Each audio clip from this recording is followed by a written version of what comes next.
Hello world. Good morning, good evening, good afternoon, good any time of day it is in your part of this world. Welcome to stream number 18.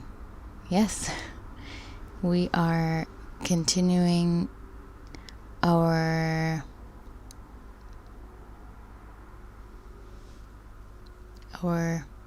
lessons. Yes, this is what we're doing.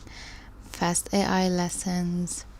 I think the stream is good. I think it shouldn't be laggy or I think this stream should be okay. Yes, recap time. We are studying background change. Wrong background. Quite interesting. I don't like this. Shit. Did I just swear? I did. That's not nice of me.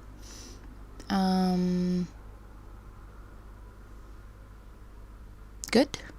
Yes. Sorry about that. Alright. Now we can see the background. And we are studying Introduction to Machine Learning for Coders from Fast AI, that's being taught by Jeremy Howard. And I think today marks 3 weeks of us doing this, right? We've been trying to be as consistent as possible, and we are currently in lesson 6. So that has been fun. Okay. We are still working with random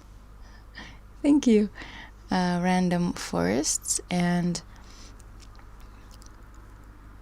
I have the lesson open, the part that we were working on. It was mostly recap, review, like the teacher asking questions. And then when he was like, okay, let's do this, I paused it. So let's do this, I suppose. Let me refresh this page. Okay. Before we actually start, I want to do a test, if that's okay. If not, I don't mind. But if you are subscribed, I want to ask you to just unsubscribe and resubscribe just for once. I want to see if the alert that I added works or not. Okay? If you want to test it with me, for me. If not, I really don't mind. But I thought it would be cool to see if it works. I can do the test to see if it shows on stream or not. I did the test before I started the stream, but I don't know if I need to run the app for it to work or it will work on its own. I'm not sure. So I'd appreciate if you unsubscribe and resubscribe to see if the alert works or not. I couldn't get an alert for likes, so I thought it would be cool to have that as well, but I couldn't get it. So I will do the learning. If I get an alert, cool. If I don't, message me that you tried and it didn't work. Will I get a Will I get a... Okay, I guess it doesn't work. I will... I realized that there's a part that I haven't done. Okay, I'll do it later. I'm not gonna bother you with it.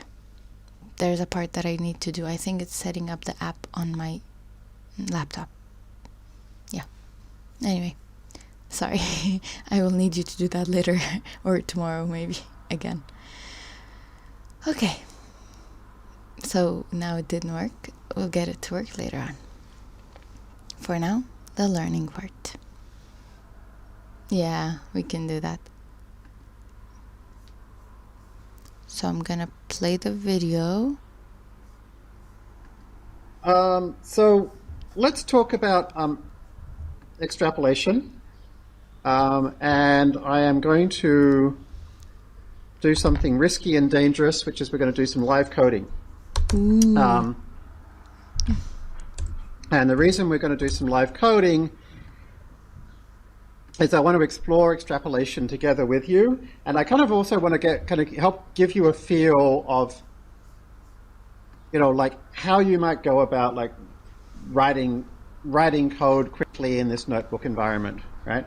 And this is the kind of stuff that you're going to need to be able to do, in the real world and in the exam, is kind of quickly create the kind of code that we're going to talk about. You do not see what I'm doing. You did not see that. What happened to it? I went to the background. I was trying to download it while this was happening. Okay. Guess I'm not gonna do that now. I really like creating synthetic data sets anytime I'm trying to like investigate the behavior of something, because if I have a synthetic data set, I know how it should behave. Which reminds me, before we do this, I promised that we would talk about interaction importance, and I just about forgot. Tree interpreter tells us the contributions for a particular row based on the difference in the tree. We could calculate that for every row in our data set and add them up, right? And that would tell us... Wouldn't that be costly? Take too much, computing power? That would tell us feature importance. It would tell us feature importance in a different way, right? One way of doing feature importance is by shuffling the columns one at a time. Another way is by doing tree interpreter for every row and adding them up. Neither is more right than the others. They're actually both quite widely used. So there's this kind of type 1 and type 2 feature importance. So we could try to expand this a little bit to do not just single variable feature importance, but interaction feature importance. Now here's the thing. What I'm going to describe is very easy to describe. It was described by Bryman right back when random forests were first invented, and it is part of the commercial software product from Salford Systems, who have the trademark on random forests. But it is not part of any open source library I'm aware of. And I've never seen an academic paper that actually studies it closely. So what I'm going to describe here is a huge opportunity. But it's also like there's lots and lots of details that kind of need to be fleshed out. But here's the basic idea. This particular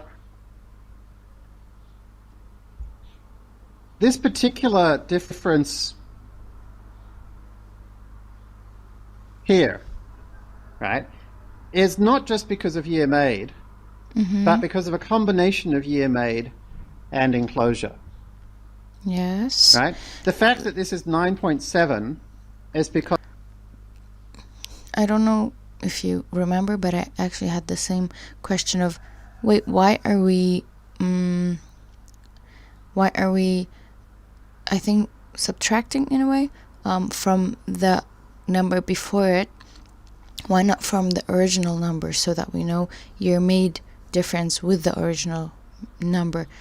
But now he's saying this isn't from just year made, it's from two of its things. I am making perfect sense. Anyway, I hope you get my point. Because enclosure was in this branch and year made was in this branch. So in other words, we could say the contribution of enclosure interacted with year made is minus 0.3. Yeah? And so what about that difference? Well, that's an interaction of year made and hours on the meter. So year made interacted with, I'm using star here not to mean times, but to mean interacted with. It's a kind of a common way of doing things, like R's formulas do it this way as well. Year made by interacted with meter has a contribution of minus 0.1. Perhaps we could also say from here to here that this also shows an interaction between meter and enclosure, like with one thing in between them. So maybe we could say meter by enclosure equals, and then what should it be? Should it be 0.6, minus 0.6? I mean, in some ways that kind of seems unfair because we're also including like the impact of year made, right? Yeah, so maybe it should be minus 0.6. We say this interacted with this and then this and then this. So even from enclosure, I couldn't read what was happening here, but now I can read it here. It's ENC. Like he's saying, it wouldn't be fair. 6. Maybe we should add back this 0.2, right? And these are like details that I actually don't know the answer to, right? Like how should we best kind of assign a contribution to each pair of variables in this path, right? But clearly, conceptually, we can, right? The pairs of variables in that path all represent interactions. Yes. Right? Yes, Chris, can you? But it's a continuous level of interaction. Just like how I don't know why my mind went there, but it's going there. Just like how it's nature and nurture. It's not just nature or nurture. That makes no sense. Okay. Welcome to class. Could you pass that to Chris, please? Why don't you force them to be next to each other in the tree? I mean, I'm not going to say it's the wrong approach. I don't think it's the right approach, though, because it feels like this path here, meter... He said something about being next to each other.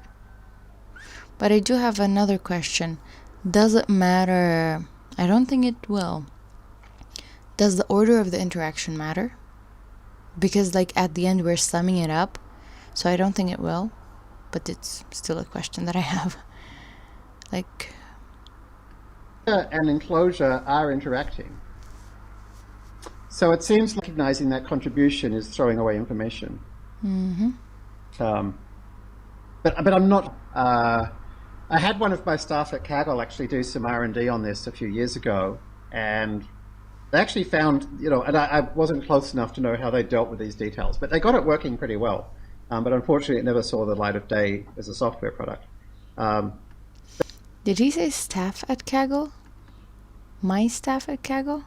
Is Jeremy Howard working at Kaggle? Hold up. Jeremy Howard. It's with an O.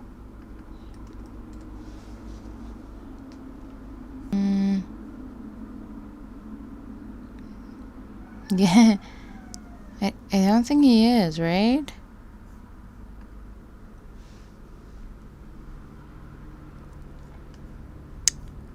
He was. Oh, that's cool. President and chief scientist of Kaggle. But maybe, like, I know he is the co-founder, obviously. Yeah, because Rachel Thomas is the other co-founder of fast.ai. But I didn't know of his association with Kaggle. Yee. Sorry, I was really excited when I saw Fei Li's name here. Founded by this person, Anthony Goldblum. Is he a name I recognize? Why do I feel like I recognize the last name? Indian. Would you look at that? Jeremy Howard, one of the first Kaggle users. Joined in November. Oh, okay, that's cool. You didn't know as well? You can't see your message because of my antlers. My ears. Anyway. Yeah. Very interesting. That's why he has so much information, but also he knows like the limitations of mostly information, but like what's happening within the public, the private, and all of that. He said something about adding some feature to Kaggle, but it not coming to fruition. Let's see what it was. But I'm not sure. I had one of my staff at Kaggle actually do some R&D on this a few years ago, and they actually found, and I wasn't close enough to know how they dealt with these details, but they got it working pretty well. But unfortunately, it never saw the light of day as a software product.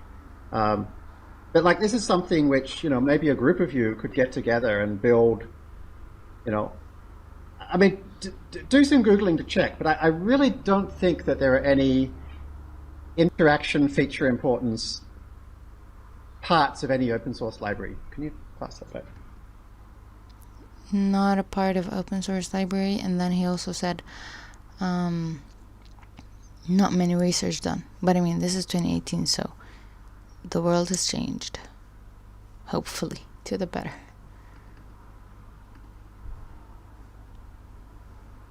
Wouldn't this exclude interactions, though, between variables that don't matter until they interact? So say your row never chooses to split down that path, but that variable interacting with another one becomes your most important split.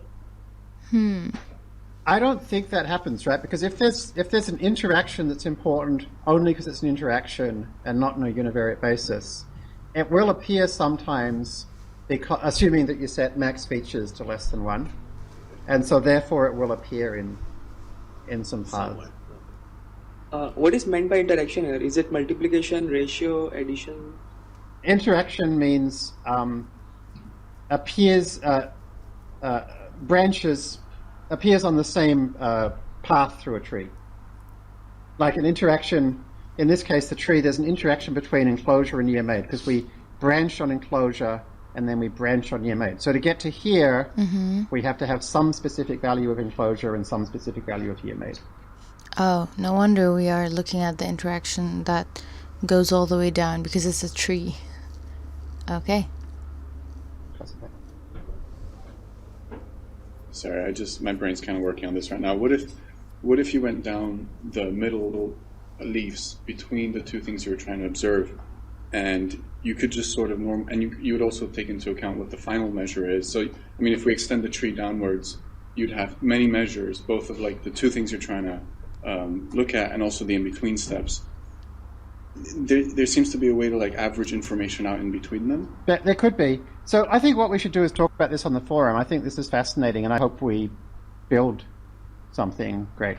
But I need to do my live coding, so let's. Yeah, that was a great discussion. Let him do his live coding. Keep thinking about it, and do some experiments. And so to experiment with that, you almost certainly want to create a synthetic data set first, right? Like y equals x1 plus x2. I love synthetic data, also known as fake data. Plus x1 times x2 or something, like something where you know that there's this interaction effect and there isn't that interaction effect, and then you want to make sure that the feature importance you get at the end is what you expected, right? And so probably the first step would be to do single variable feature importance using the tree interpreter style approach. And one nice thing about this is like it doesn't really matter how much data you have. Like all you have to do to calculate feature importance is just like slide through the tree, right? So you should be able to write it in a way that's actually pretty fast. And so even writing it in pure Python might be fast enough, depending on your tree size. Okay, so we're going to talk about extrapolation. And so the first thing I want to do is create a synthetic data set that has a simple linear relationship. We're going to pretend it's like a time series, right? So we need to basically create some x values. So the easiest way to kind of create some synthetic data of this type is to use linspace, which just creates some evenly spaced. I don't know why I heard it as linspace. Linspace. Space data, right? Between start and stop, with by default 50 observations. So if we just do that, right? There it is. Okay. Then the last hackathon I participated in, we used ChatGPT to generate fake data. Gave us funny dates, but the variety. Really, I really didn't think of doing that. That's really smart. You getting synthetic data from ChatGPT. That's really smart. Like I know there are websites that if you say give me date, number, serial, description, name, it will give you all of that. But wow, the world is going forward, huh? Okay, I'm trying to join it, not stay behind. So what's happening here? We're getting what happened? NumPy, I don't know what linspace is, but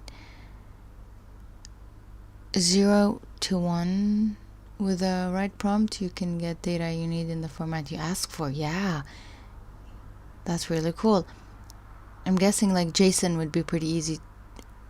I don't know about tables, but maybe JSON would be like really easy for because like when you ask for tables, it will give you tables, but then it's ASCII style, and just converting that is a hassle for me because I've asked for it. Like show me information in a table style, something like that. And so then we're going to create a dependent variable. And so let's assume there's just a linear relationship between x and y, and let's add a little bit of randomness to it, right? Gives you equally spaced numbers, space, sorry, in our case between 0 and 1. Oh, it's between this and that. But here's my question. How did it know to give us this many numbers? An array of this many numbers. We never asked. Oh, stream issue coming up. 50 by default. Okay. Thank you. Appreciate it. I could have done the same. Thanks. I really should do the same instead of asking you. And so then we're going to create a dependent variable. And so let's assume there's just a linear relationship between x and y, and let's add a little bit of randomness to it, right? Okay. So uniform random between low and high. So we could like add you can somewhere change that. Yeah, I'm guessing it's a parameter to say give me 100 or just 20 or something. Thank you. Between like minus 0.2 and 0.2, say. Okay, and so the next thing we need is a shape, right? Which is basically what dimensions do you want these random numbers to be? And obviously we want them to be the same shape as x's Array. shape. So we can just say x dot shape. Ooh, okay. Isn't it So 1 by 50 x? I think. in other words, Or 50 by 1? Oh, it's 50 by. Okay. that's x dot shape. Remember, when you see something in parentheses with a comma, that's a tuple. Yes, tuple. It took me a while to understand how to pronounce that. I was like, is it tuple? But it's a tuple. One thing in it. Okay, so this is of shape 50, and so we've added 50 random numbers, and so now we could plot those.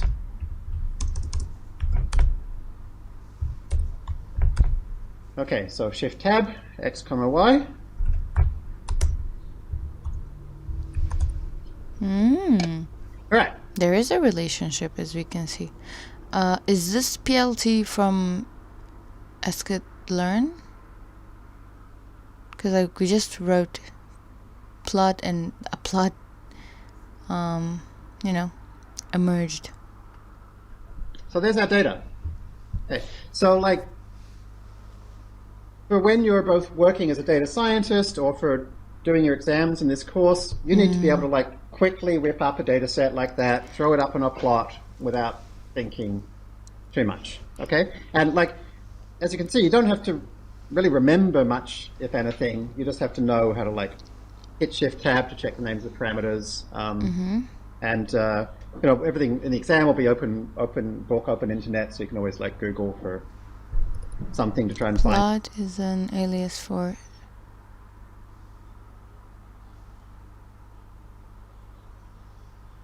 Yes. I mean, okay. An alias for the submodel? You mean? Because I know there is a plot library, but I'm guessing it's also available there? Or maybe it's a part of the fast.ai library. Not sure. Yes, matplotlib. I've heard that. Yeah. Maybe when you import, I'll go back just a few. Here.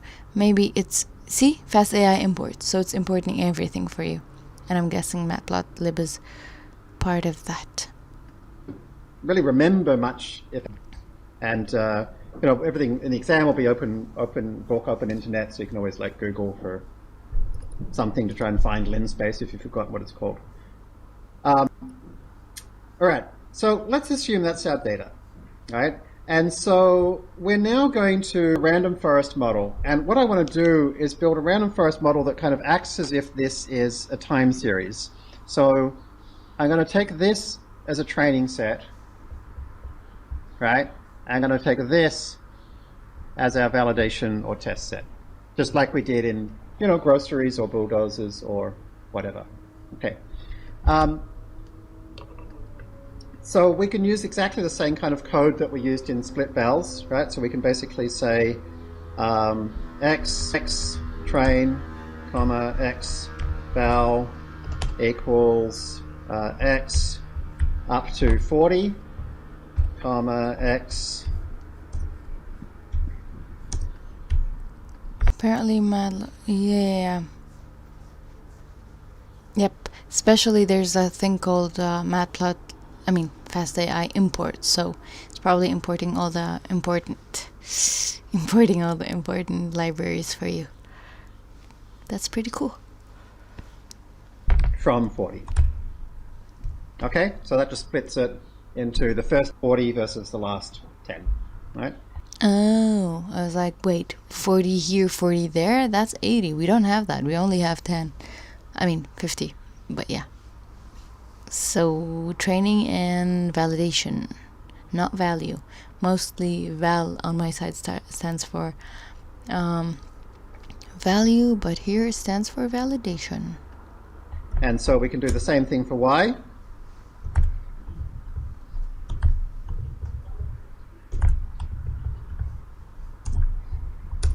And there we go. Okay. So the next thing to do is we want to create a random forest. Okay. And fit it.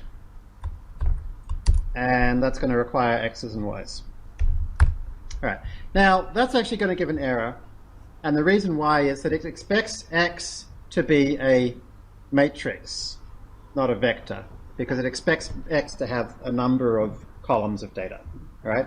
So it's important to know that a matrix with one column is not the same thing as a vector. Right? So if I try to run this, right, expected 2D array got 1D array instead. So we need to convert. I think there are some languages that allow matrix of... Wait. Matrix of... No, I was like, a matrix of 1 by 1? 1 by whatever? Like, you know, could be an array. But if the matrix's first index has an array inside it, then yes, that is 2D, which then it can't read, right? Our 2D array into a 1D array. So remember I said x.shape is 50 comma, right? So x has one axis. So here's the important nomenclature. X's rank is 1. The rank of a variable is equal to the length of its shape. How many axes does it have? So a vector we can think of as an array of rank 1. As in it's one dimension? A matrix is an array of rank 2. I very rarely use words like vector and matrix because like they're kind of... They're just levels of the same thing, right? meaningless specific examples of something more general, which is they're all n-dimensional tensors, right? Or n-dimensional arrays. Tensor, I like that word. Okay, so an n-dimensional array, we can say it's a tensor of rank n. They basically mean kind of the same thing. Physicists get crazy when you say that, because to a physicist, a tensor has quite a specific meaning, but in machine learning, we generally use it in the same way. Okay. So how do we turn an array, a one-dimensional array into a two-dimensional array? There's a couple of ways we can do it, but basically we slice it, right? So colon means... Don't we just get the value of what's in that thing? Like, based on the index, I'm guessing is the first index, and you just take it out. It feels like if you have a nested loop, that's a really loud sound. Sorry. If you have a nested loop, you can get the, I'm bad at explaining again. Anyway, but this feels like a nested loop. You have to get into the first loop to be able to see the second loop. And here, array within an array for now, because it's only 2 dimensions. That's how I'm understanding it. I might be wrong. Give me everything in that axis, right? Colon, comma, none means give me everything in the first axis, which is the only axis we have. So we're not saying 0, 0th index. We're saying none. We can do that. And then none is a special indexer, which means add a unit axis here. So let me show you. That is of shape 50, 1. It's not even 0. It's 1. Apparently it starts with 1. So it's of rank 2. Right? It has 2 axes. One of them is a very boring axis, right? It's a length 1 axis. So let's move this over here. There's 1 comma 50. Okay? And then to remind you, the original is just 50.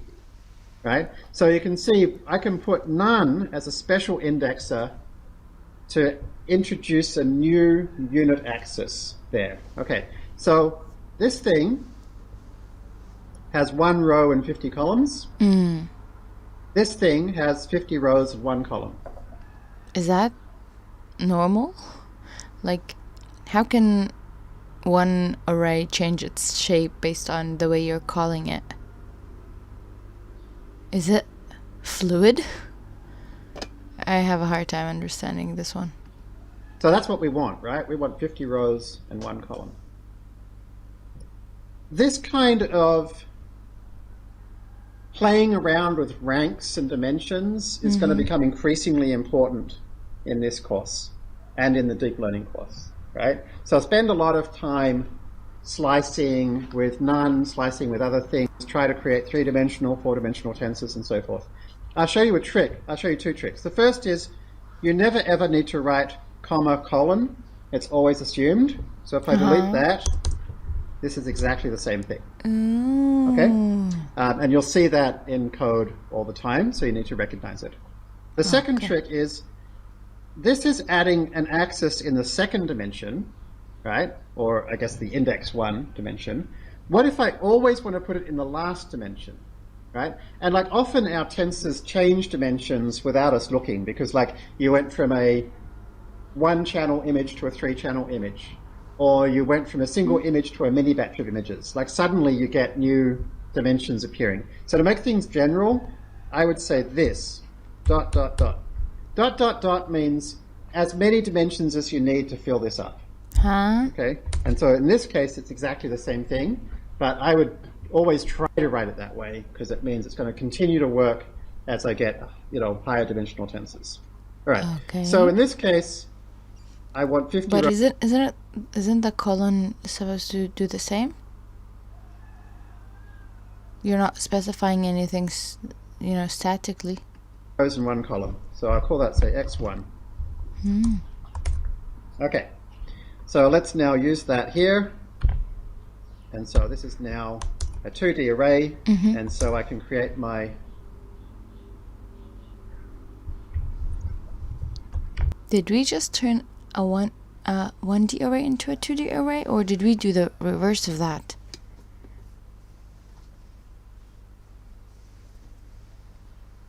He said this is now a 2D array.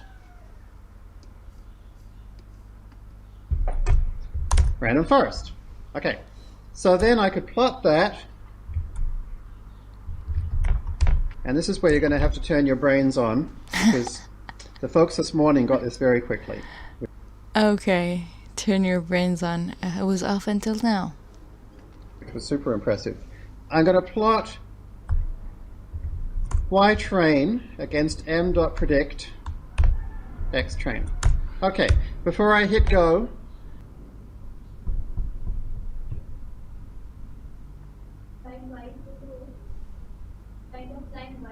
yeah, it should basically be the same, right? Our predictions hopefully are the same as the actuals. I mean, it shouldn't be exactly the same, right?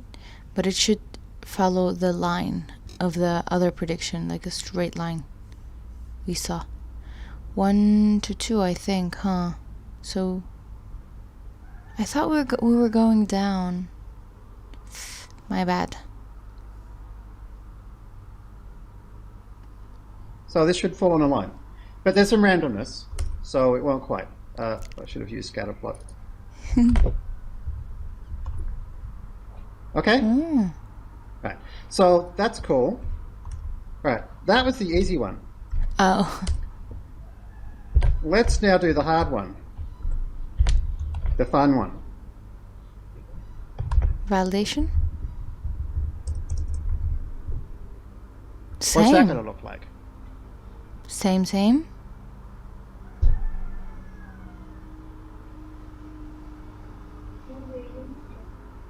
Okay. So I'm going to say no, but nice try.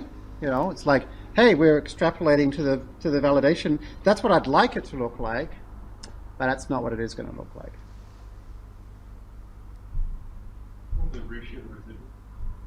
So think about what we looked at the final 10 values, right? Do you think it's just going to be, but even here, it's from 0 to 1, right? It's going to be more at the 1 part, because maybe we said we'll treat it as a time series somewhere? Trees do. And think about the fact that we have a validation set here and a training set here. Oh, okay. So my brain is going to the same place. So I'm think glad. about a forest is just a bunch of trees. So the first tree is going to... Okay, Melissa's going to have a go. Can you pass that to Melissa?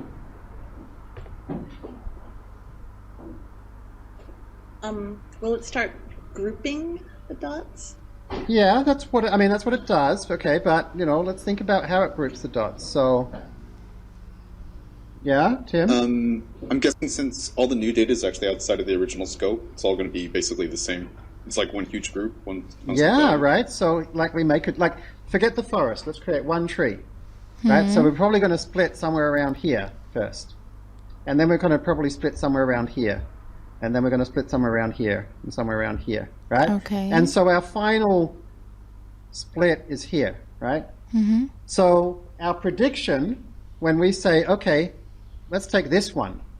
And so it's going to put that through the forest, right? And end up predicting this average. It can't predict anything higher than that. Oh, it can't get there. So it's all going to be at the end of this part because it doesn't know what's outside. And our validation is outside, so it's... okay. Got it. Because there is nothing higher than that to average, right? So this is really important to realize. A random forest is not magic, right? It's just returning the average of nearby observations where nearby is kind of in this like tree space. Still, so let's run it. Let's see if Tim's right. Yeah. Holy shit, that's awful. Right? And like, if you don't know how random forests work, then this is going to totally screw you. Right? If you think that it's actually going to be able to extrapolate to any kind of data it hasn't seen before, like particularly like future time periods, it's just not. Like, it just can't. It's just averaging stuff it's already seen. That's all it can do. Okay? So... I get that, but how are we using it for the... Weren't we using it to create a model that predicts future values of the sale price of the bulldozer? We were. Weren't we? We're going to be talking about, like, how to avoid this problem. We talked a little bit in the last lesson about trying to avoid it by just, like, avoiding unnecessary time-dependent variables where we can, right? But in the end, if you really have a time series that looks like this, we actually have to deal with a problem, right? So one way we could deal with the problem would be use like a neural net, right? Use something that actually has a function or shape that can actually like fit something that actually fits something like this, right? And so then it'll extrapolate nicely. Another approach would be to use all the time series techniques you guys are learning about in the morning class to fit some kind of time series, right? And then detrend it, right? And so then you'll end up with detrended dots and then use the random forest to predict those, right? And that's particularly cool, right? Because if you're like a forest was actually trying to predict data that, like, I don't know, maybe it was 2 different states. And so the blue ones, you know, are down here, and the red ones are up here, right? Now, if you tried to use a random forest, it's going to do a pretty crappy job, because, like, time is going to seem much more important. So it's basically still going to, like, split like this, and then it's going to split like this. And then finally, once it kind of gets down to this piece, it'll be like, oh, okay, now I can see the difference between the states, right? So in other words, like when you've got this big time piece going on, you're not going to see the other relationships in the random forest until every tree deals with time. So one way to fix this would be with a gradient boosting machine, GBM, right? And what a GBM does is it creates a little tree, right, and runs everything through that first little tree, which could be like the time tree, and then it calculates the residuals, and then the next little tree just predicts the residuals. So it'd be kind of like detrending it, right? So GBMs handle this. I really like how he's just saying little trees. It's cute. GBMs still can't extrapolate to the future, but at least they can deal with time-dependent data more conveniently, right?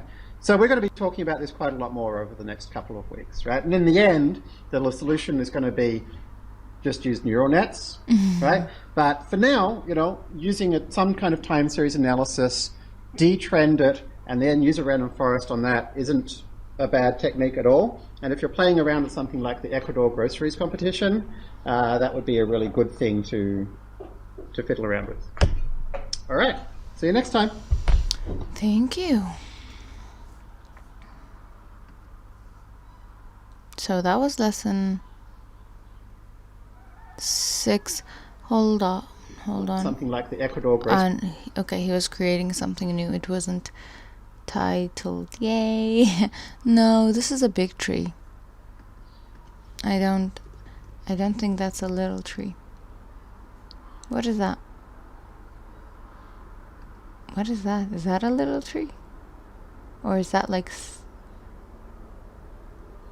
What is that? Oh! Wow, it looks different from my phone versus my computer screen. So no, that's not a little tree, that's a cut-off tree. Okay, I'll take your little tree. I agree that this is the littlest tree of all the emojis that I can see when I search for a tree.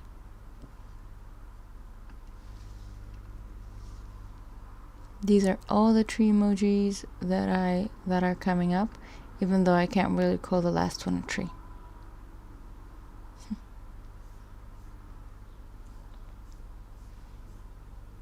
Okay, so that was lesson 6. What would lesson... MNIST. Gradient descent. R from scratch, so probably continuation. We have been doing R from scratch from lesson 5. And now lesson 7. I just realized something. We finished lesson 6 and it's 12 lessons, so we're halfway there. Quite interesting. 3 weeks in and halfway there.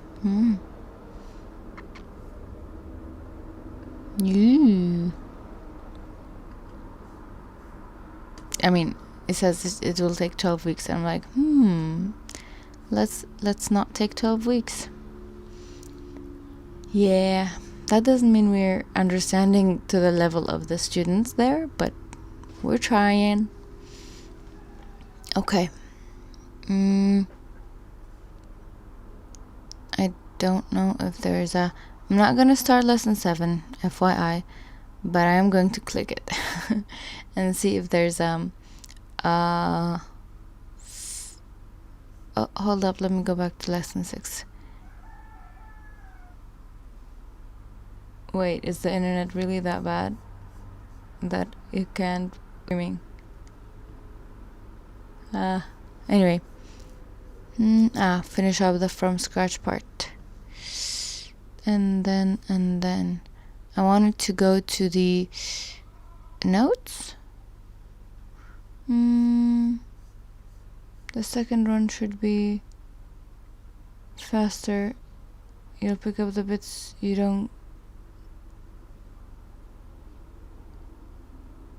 quite get now. By second one, do you mean like watching it again? I don't think I'm gonna do that actually. Because honestly, if I finish this, I'm most likely going to move to another lesson.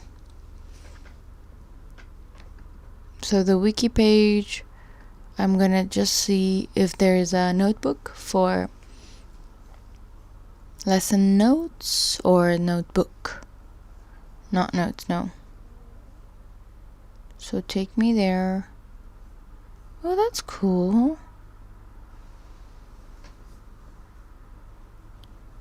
There are notes. Whoa, that's so long.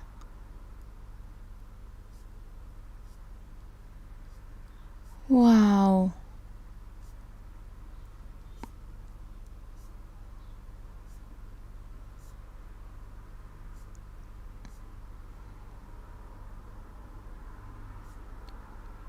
She took this notes. Or is this from I'm looking for little trees. Do you think this is transcription, not notes? No, it says written by her. No. See, this is transcription. Okay.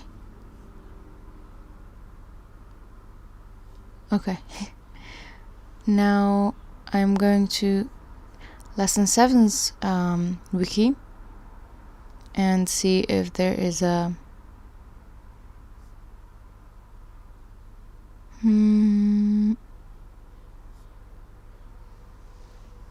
So we have the notebook for lesson 7. Oh, I closed this. But we don't have a notebook here. Okay. And I'm guessing this is the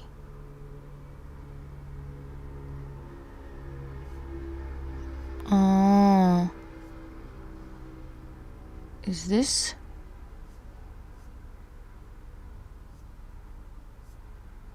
No?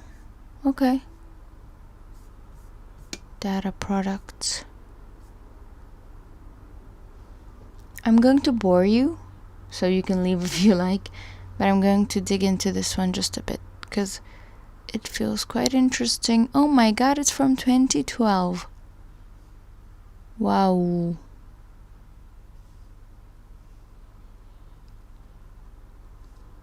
Designing great data products. The drivetrain approach, a 4-step process for building data products. Okay. I don't know these people, but I know the first person. In the past few years, we've seen many data products based on predictive modeling. And that's 2012 speaking. Yee. I mean, I'd say there wasn't... Maybe I don't have enough history information, but I will say that... I mean, probably within Google and Microsoft there were, models, predictive models. But I don't know if it was that publicly available as things are now.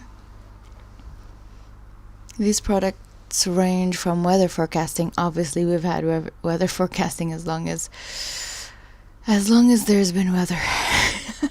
Okay, no, that's wrong. As long as there's been maybe an Excel sheet. To recommendation engines, which is like Google maybe? Hunch.com? What is that? Does it work? Hunch.com. Okay, while you load, I'm gonna read. To services that predict airline. It's dead. Aww. Rest in peace. Predict airline flights more accurately than the airline itself. But these products are still just making predictions rather than asking what action they want someone to take as a result of a prediction. Prediction technology can be interesting and mathematically elegant, but we need to take the next step. The technology exists to build data products that can revolutionize entire industries. So why aren't we building them? We've gotten there, Jeremy, don't worry. Now they're everywhere, and it's to the point that it's useful and annoying at the same time. To jumpstart this process, we suggest a 4-step approach that has already transformed the insurance industry. Yeah, I guess they've had models as well. Okay. We call it the drivetrain approach, inspired by the emerging field of self-driving vehicles. So there were self-driving cars in 2012. Well, I didn't know about them. Engineers start by defining a clear objective. They want a car to drive safely from point A to point B without human intervention. Great predictive modeling is an important part of the solution, but it no longer stands on its own as products become more sophisticated. It disappears into the plumbing? Someone using Google's self-driving car. What happened to Google's self-driving cars? Is completely unaware of hundreds, if not thousands, of models and petabytes of data that make it work. But as data science build increasingly sophisticated products, they need a systematic design approach. We don't claim that drivetrain approach is the best or only method. Our goal is to start a dialogue within data science and business communities to advance our collective vision. Okay, so objective. Hey, this image is gone. Case study of optimal decisions group. This image is also gone. Yeah, I'm gonna read that. Anyway. Where were we? There.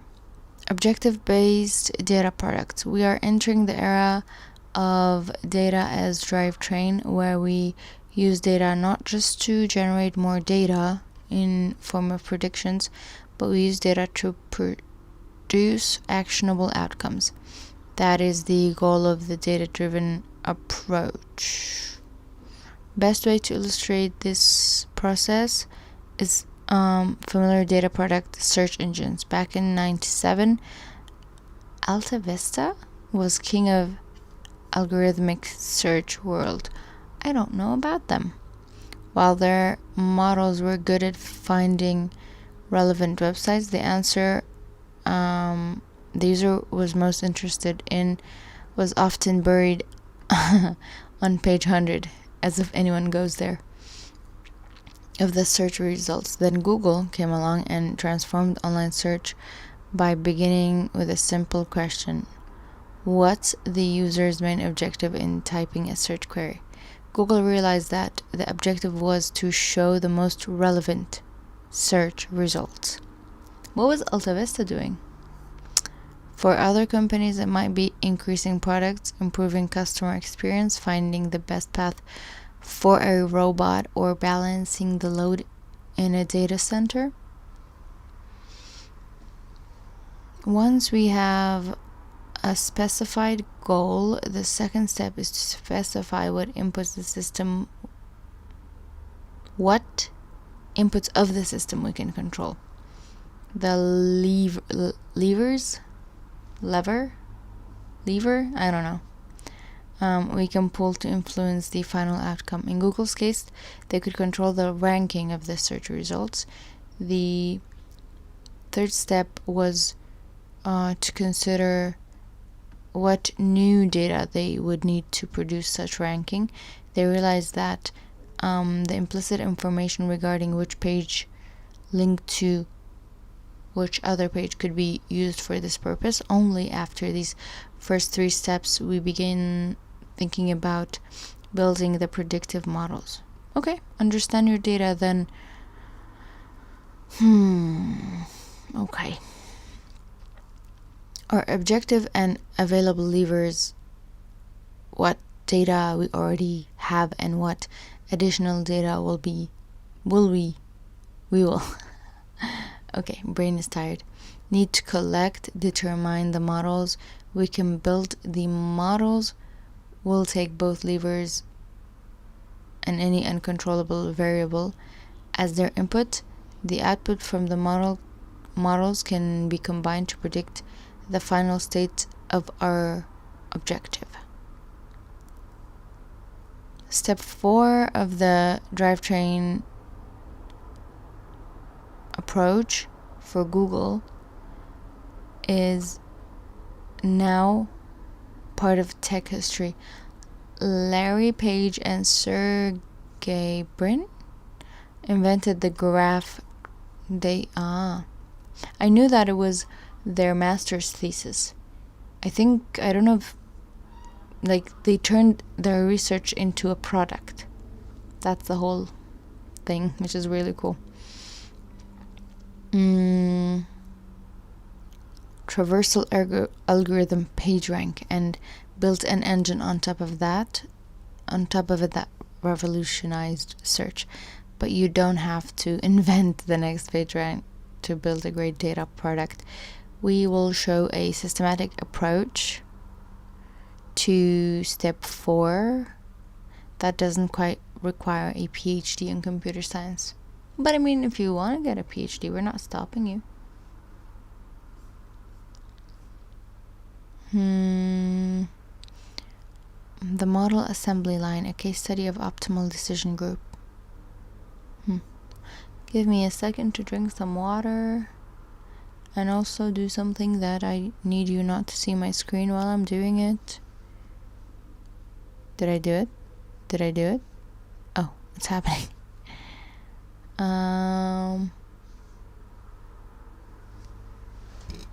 Yes.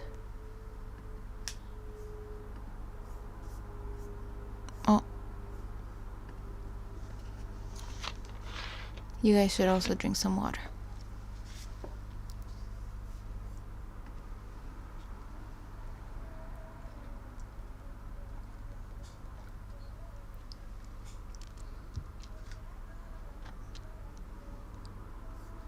Okay.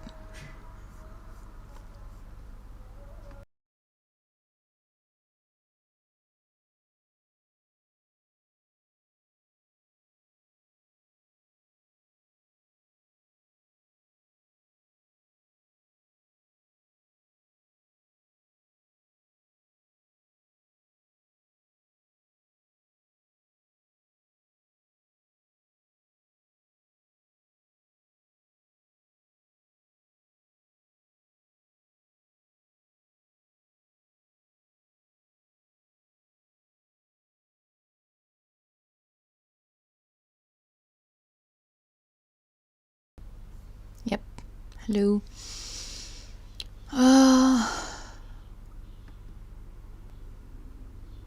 I'm trying to test Streamlabs, but I think it's a bad idea. Shouldn't do it now. Can do it later. Definitely should do it later. To the reading. The model assembly line, a case study of optimal decision decisions group. Optimizing for an actionable outcome over the right predictive models can be a company's most important strategic decision. For an insurance company, policy price is the product, so an optimal pricing model is to them what the assembly line is to an automobile manufacturing. So pricing. Okay. Insurers have centuries of experience in prediction, but as recently as 10 years ago, the insurance companies often failed to make optimal business decisions about what price to charge each new customer. Their actuaries could build models to predict a customer's likelihood of being in an accident and the expected value of claims, but those models did not solve the pricing problem. So the insurance companies would set a price based on a combination of guesswork, and market studies. This feels normal, okay? The situation changed in 1999. Oh, that's why it's called Optimal Decisions Group, because it's a company name. With a company called Optimal Decisions Group, ODG, approached this problem with an early use of drivetrain approach and a practical take on step 4 that can be applied to a wide range of problems. They began by defining the objective that the insurance company was trying to achieve, setting a price that maximizes the net present value of the profit from a new customer over a multi-year time horizon, subject to certain constraints, such as maintaining market share. From there, they developed an optimized pricing process that added hundreds of millions of dollars to the insurer's bottom line. What? Look at that. Jeremy Howard founded ODG. He's really cool, honestly. Like, he's created and worked on so many cool things. Okay. ODG, and he said 1999, wasn't it? Whoa, he's been in this field for a while. And like in the, what do you call it? Like in the industry. ODG identified which levers the insurance company would control, what price to charge each customer, what types of accidents to cover, how much to spend on marketing and customer service, and how to react to their competitors' pricing decisions. They also considered inputs outside of their control, like competitors' strategies, microeconomic conditions, natural disasters, and customer stickiness. Customers are sticky.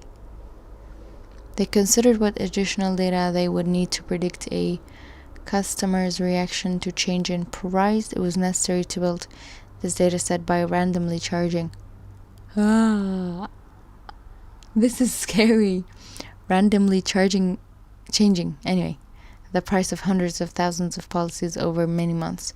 While the insurers were reluctant to conduct these experiments on real customers, as they'd certainly lose some customers as a result, they were swayed by the huge gains that optimized policy pricing might deliver. Wow, that's a jump. Like a trust fall. Finally, ODG started to design the models that would be used to optimize the insurer's profit. I'm going to see if this company is still working or not. Optimal Decisions Group.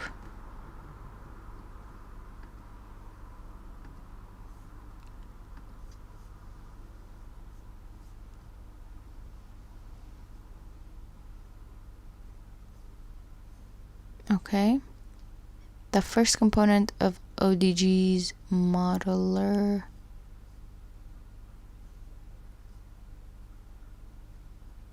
Okay, yeah, seems like it's alive and well. That's pretty cool. Sometimes I feel like I take on too many projects, but I'm not even holding a candle to Jeremy Howard's, like sun.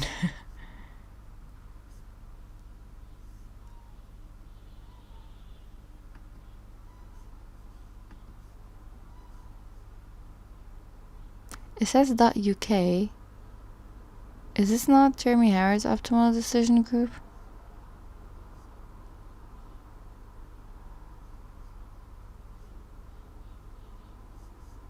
About? Maybe not. I think I clicked the only wrong link that was in this whole place. Yeah, I think New Jersey, United States.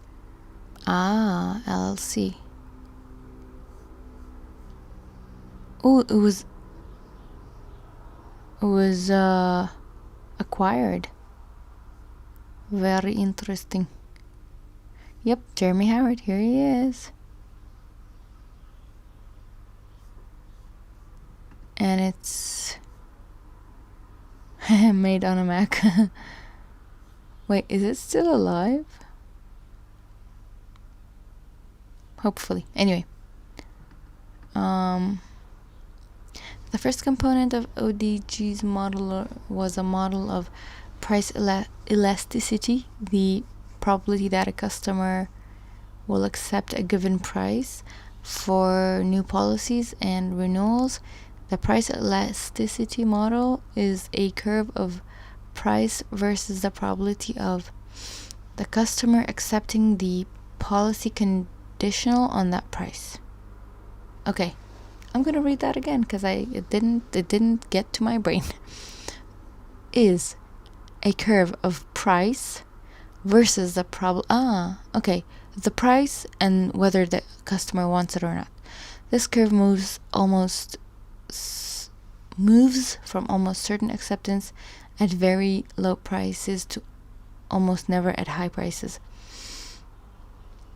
You know, there's also the thing where customers won't I don't know about insurance, but there's a thing where customers get iffy if the price is too low. You lose faith in a company if the price is like too low.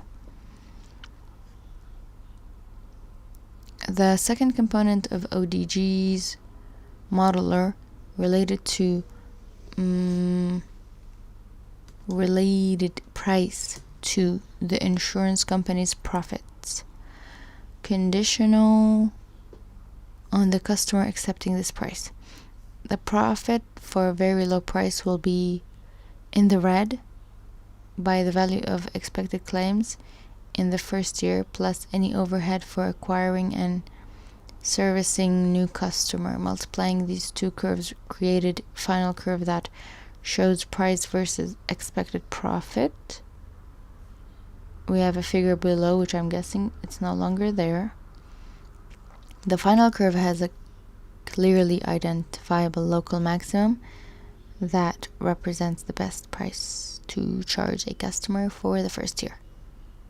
Okay, this is extremely detailed, but let's see how we can use this for our, projects. ODG also built models for customer retention. These models predicted whether customers would renew their policies in 1 year, allowing for changes in price and willingness to jump to a competitor. These additional models allowed the annual models to be combined to predict profit from a new customer over the next 5 years. Interesting. I need this paragraph to be over. Okay, hopefully soon. 2 paragraphs.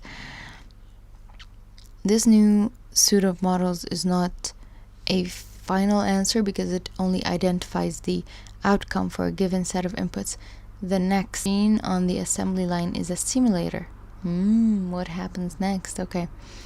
Which lets ODK ask the what if questions to see how the levers affect the distribution of the final outcome. The expected profit curve is just a slice of the surface of the possible outcomes.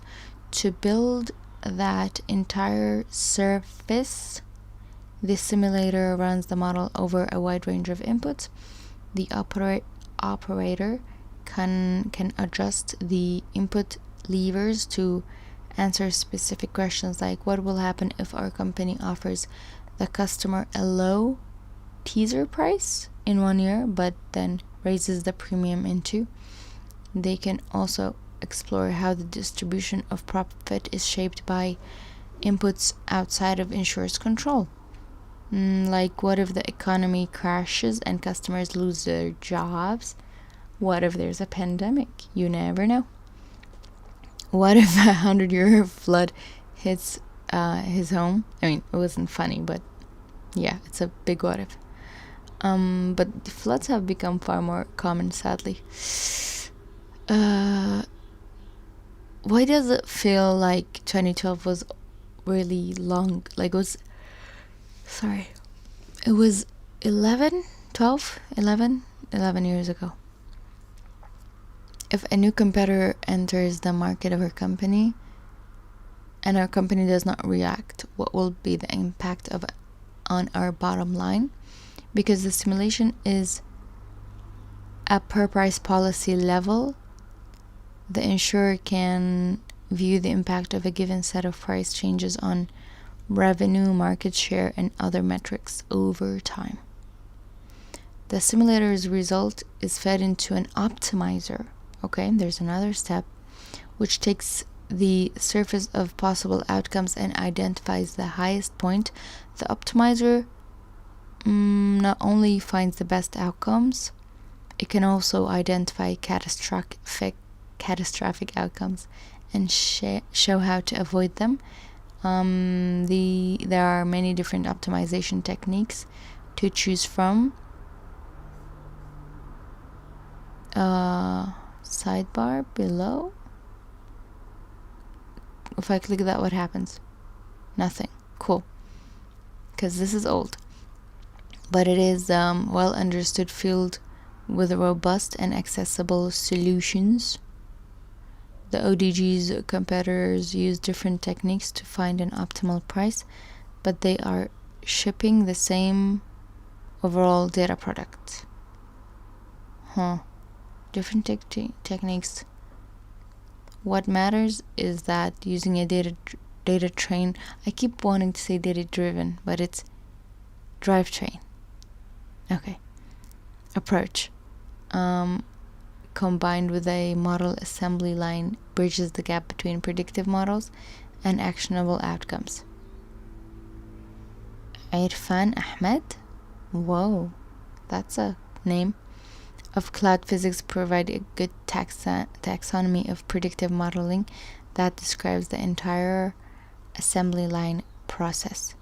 When dealing with hundreds of thousands of individual components models, to understand the behavior of a full system, a search has to be done. I think it is I think of it as a complicated machine, full system, where the curtain is withdrawn and you get to model each significant part of the machine under controlled experiments and then simulate the interactions. There are the different levels, models of individual components tied together in a simulation given set of inputs, iterated through over different input sets in search optimizer. I like the idea of models for different components, because maybe you can with deep learning give it everything.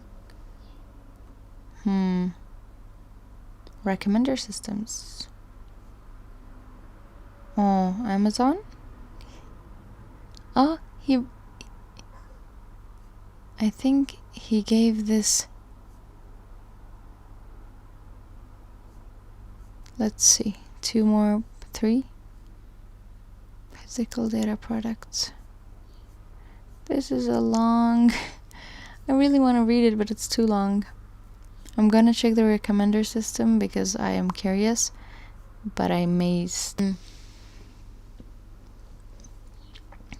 Drivetrain approach to recommender systems. Let's look at how we could apply this process to another industry, marketing. We begin by applying the drivetrain approach to a familiar example, recommendation engines, and then building this up to an entire optimized marketing strategy. Recommendation engines are a familiar example of a data product based on well-built predictive models that do not achieve an optimal objective. Okay. The current algorithms predict what products a customer will like based on purchase history and the histories of similar customers. A company like Amazon represents every purchase that has ever been made as a giant sparse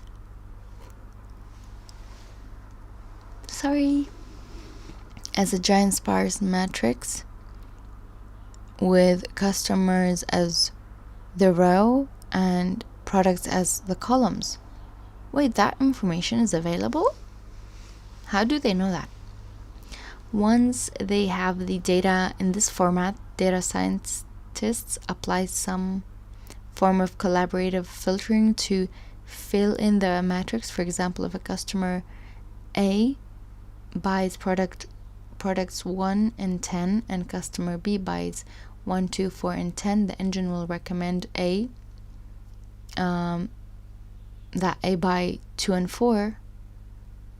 These models are good at predicting whether I've learned about recommender systems. You monitor a customer's behavior, and if it's similar with another customer, you show them their difference and say, do you like this? These models are good at predicting whether a customer will like a given product, but they often suggest products that a customer already knows about or has already decided not to buy. Amazon's recommendation engine is probably the best one out there, but it's easy to get it to show its warts.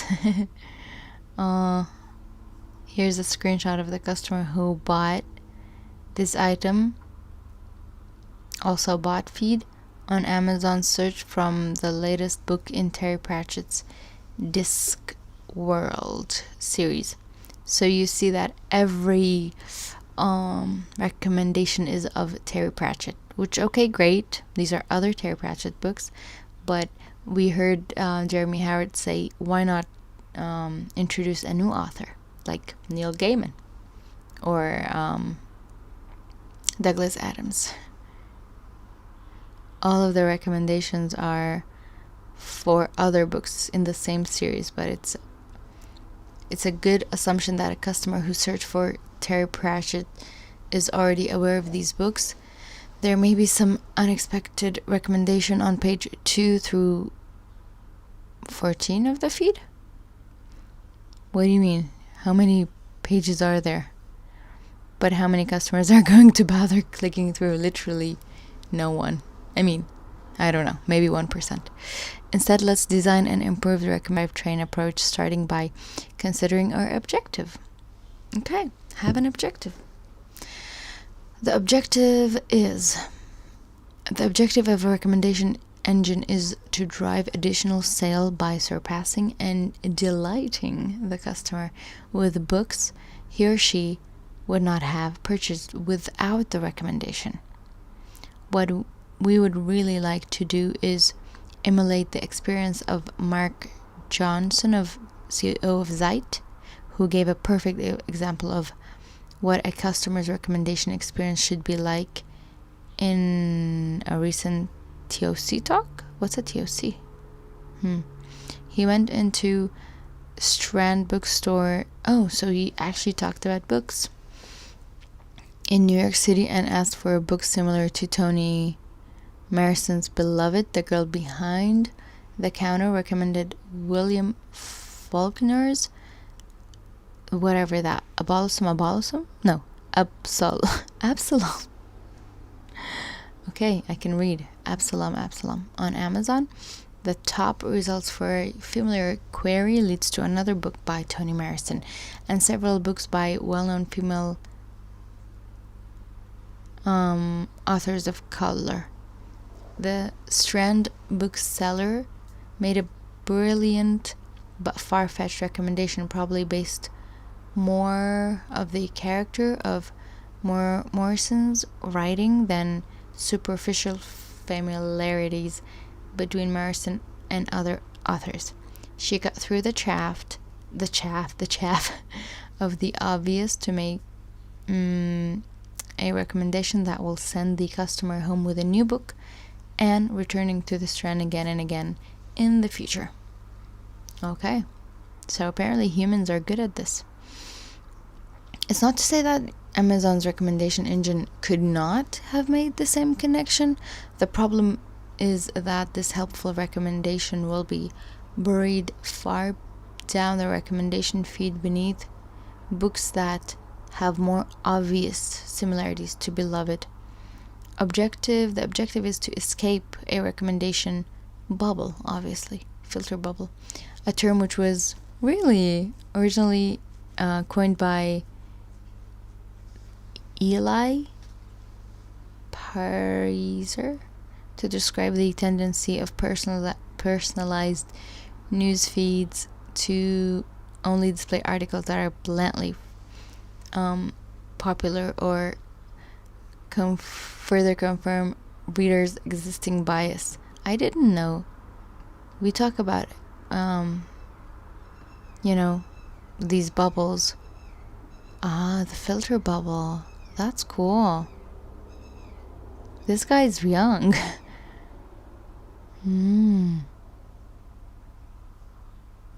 Yeah. That's cool. He an author. Okay.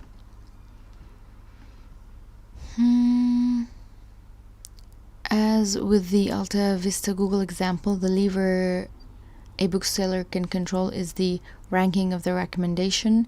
New data must also be collected to generate recommendations that will cause new sales. This will require conducting many randomized experiments in order to collect data about a wide range of recommendations for a wide range of customers. The final step in the drivetrain process is to build the model assembly line. One way to escape the recommendation bubble would be to build a modeler containing two models for purchasing probabilities. Okay, so I think is it called, what is it called? Transfer model? No, what is it called? Something with the word transfer. I know ChatGPT, the T stands for that. Anyway, they talk to each other and they judge each other. Let's see if this is showing the same idea or not. The difference between these two probabilities is the utility function for a given recommendation to a customer. And there's no but, sorry. It will be low in case where the algorithm recommends a familiar book that the customer has already rejected. Okay, both components are small. Or a book that he or she will have bought even without recommendation. Both components are large and cancel each other out. We can build a simulator to test the utility of each of the many possible books we have in stock, or perhaps just overall the outputs of a collaborative filtering model of similar customer purchases, and then build a sample optimizer that ranks and displays the recommended book based on their simulated utility in general. When choosing an objective function to optimize, we need less emphasis of the function and more on the objective. What is the objective of the person using our data product? What choice are we actually helping them make? I am going to stop because this is a long article, but it seems interesting. I just realized that. Okay, I'm going to read the final part. The future of data products. We introduced the drivetrain approach to provide a framework for designing the next generation of great data products and described how it relies At its heart on optimization. In the future, we hope to see optimization taught in business schools as well as in statistics department. We hope to see data scientists ship products that are designed to produce desirable business outcomes. I think that is the future. I mean, that is now their future. This is still the dawn of data science. We don't know what design approaches will be developed in the future, but right now there is a need for the data science community to coalesce around a shared vocabulary and product design process that can be used to educate others on how to derive value from their predictive models.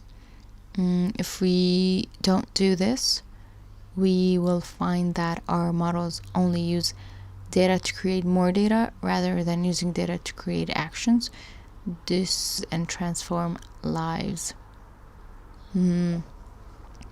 I also remember that it's called a transformer model, not a transfer model. Okay. Yay. Very, very interesting. Thank you. Okay, lesson 6, goodbye. Lesson 7, hello, but not today. Yep, I realized that I have a bad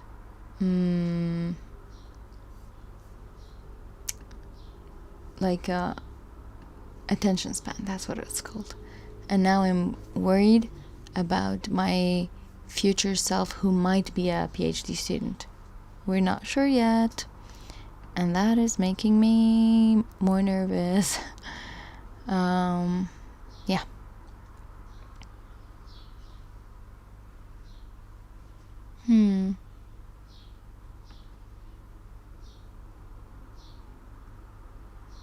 So, can I ask for the unsub and resub one more time? Or it might not work? Because I downloaded Streamlabs, but it's Streamlabs desktop, which I really don't have any I don't have any intention of using. I really like OBS. I bet they're pretty similar, but yeah. Okay, I should leave that be. So the idea for tomorrow is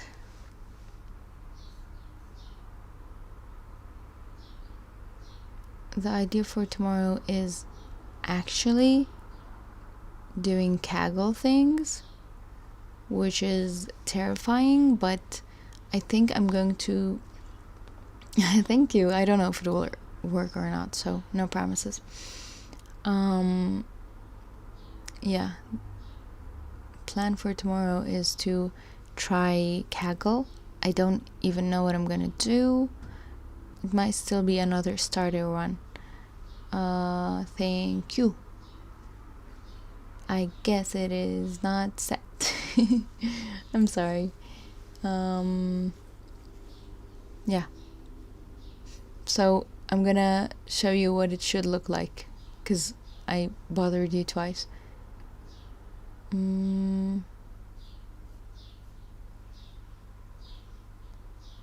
Why isn't it working? Okay, it's loading for some reason. Anyway, alert sent.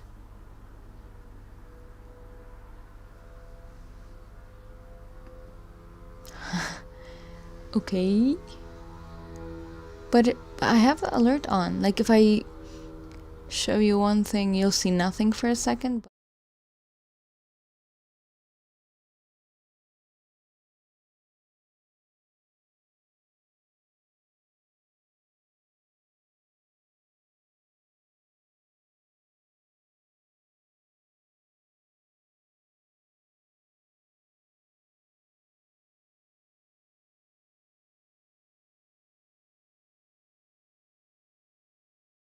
Sorry, you couldn't hear me. I thought you could hear me. You could. yeah, the alert was working before I started streaming, but now it's not working. There it is. Okay, fine. I don't know what I changed. So that's a test.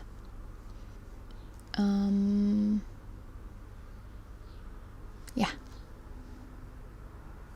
I didn't really change much. Okay, we have been live for almost 2 hours. Maybe I was too quick to resub. I have no idea, honestly. Because maybe the test is coming through, but the real one isn't coming through because I have some missing things.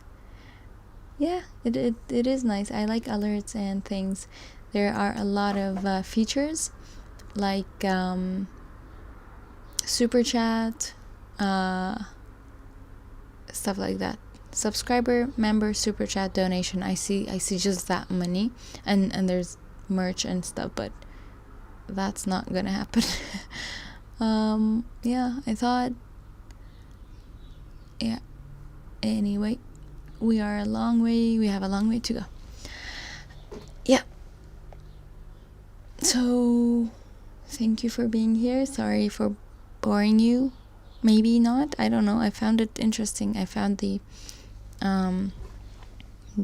article interesting because I'm like, if I do a PhD, I know PhDs are dissertation and research, not projects, but by the way, I'm sharing it in the chat, but did it again. The real ones are not coming through, only tests. Seems like it. Yeah. I used to actually use Streamlabs for Twitch when I was streaming on Twitch, but then I stopped because Twitch has its own alerts. You had to download something and have a folder in your computer that had the numbers, and those get updated. It was really cool. I don't know how to do that on a Mac, honestly, but I can learn. I can always learn. So yeah, I'm just saying that